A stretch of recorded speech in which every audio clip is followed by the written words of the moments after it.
各位，本港今日係天晴，吹東至東南風，風力時速係低於8海里㗎。琴晚最低氣温係錄得26.6度，今日晏晝最高咧係回升至31.4度，相對濕度係喺75%至94%之間。今晚6點鐘嘅室外氣温係29度，濕度係80%。由午夜至今晚6點鐘為止咧，天文台係有4.1毫米嘅雨量記錄。一齊睇下天氣先生有咩預測。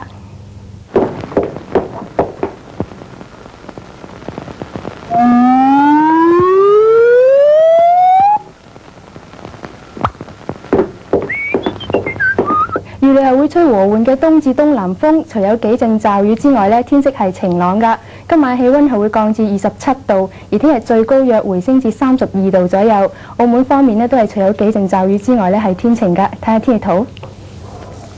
一道高壓脊係籠罩住華南同埋中國嘅東南部，令到該嘅地區咧係天色晴朗㗎。一道低壓槽喺南中國海北部咧仍然係幾乎停留不動。喺下午6點鐘，以大風暴雲恩咧係集結喺西太平洋，喺台北之東南偏東大約305海里，並預料向西移動，時速係4海里㗎。跟住亞洲各地嘅天氣情況。首先廣州今日25度至29度，聽日多雲同埋間中有雷暴。上海今日24度至33度，聽日天色晴朗。北京今日18度至27度，聽日都係天色晴朗㗎。